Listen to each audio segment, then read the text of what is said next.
right, guys, back again for Lulu is getting a sister. We left off with chapter 2, so we're on chapter 3 here. All right, so here we go. While her mom and her dad waited anxiously, Lulu started reading, growing grouchier with every word. Remember, she was going to Camp Sisterhood. In case you didn't know that siblings means brothers or sisters or both, now you do. And though it's kind of a clunky word, I'm going to have to use it more than I like. The brochure that Lulu was reading explained that Camp Sisterhood had been specially created for older girls without any brothers or sisters. Girls who had always believed they would be the only child in the family. Girls who, after many blissful years of onlyness, were going to have to share life with another kid. The brochure showed many pictures of sisters in training and younger siblings, oh so happily sharing life with each other. None of these pictures made Lulu the slightest bit happy. She climbed out from under the kitchen table and scowled long and hard at her mom and her dad. Here's what I have to say to your plan. I'm not going. Mom. Oh, look at her scowl. Not happy. But dearest darling, it's just for 2 weeks, said her mom. We've already signed you up for it, said her dad. Then unsign me up. You can't make me go, said Lulu very loudly, to which her mom replied while her dad kept nodding his head in agreement. But maybe we can make you want to go. Make her want to go? What in the world was that supposed to mean?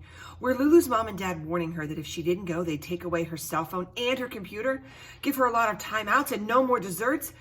Were they getting all strict and all stern for surely the first time ever, letting her know that they'd make her go by making her real sorry if she didn't?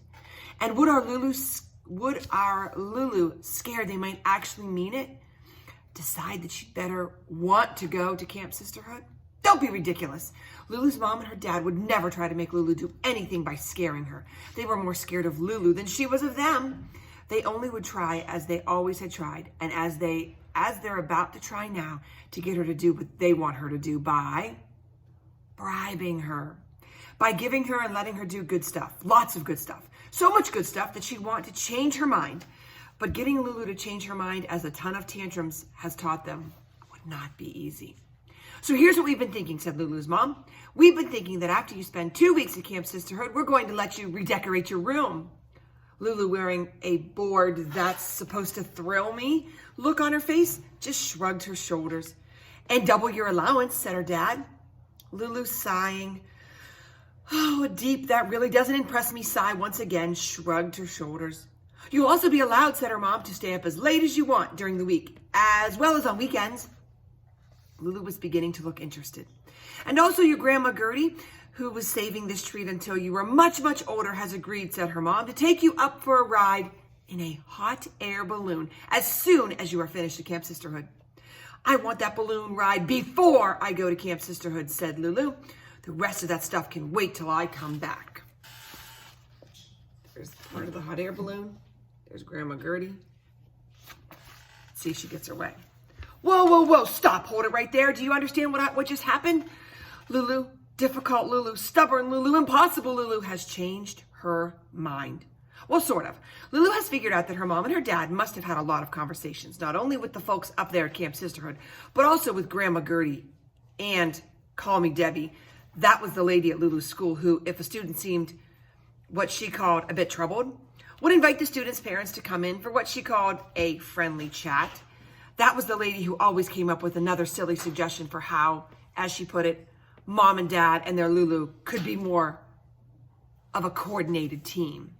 Coordinated, like everyone getting along with everyone else and no one being a really big pain in the butt. Good luck with that. Surely Call Me Debbie must have told Lulu's mom and her dad about Camp Sisterhood. And surely Grandma Gertie must have helped them pick out all those excellent bribes.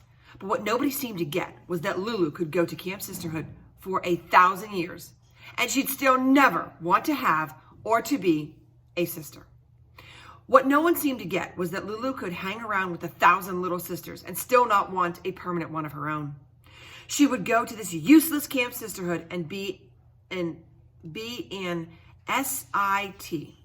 So she could collect all the good stuff that had been promised to her. But a happy sister experience? No way. That brings us to chapter 4. So she's on her way to Camp Sisterhood. What do we think is going to happen? We know she's definitely not happy about going, right?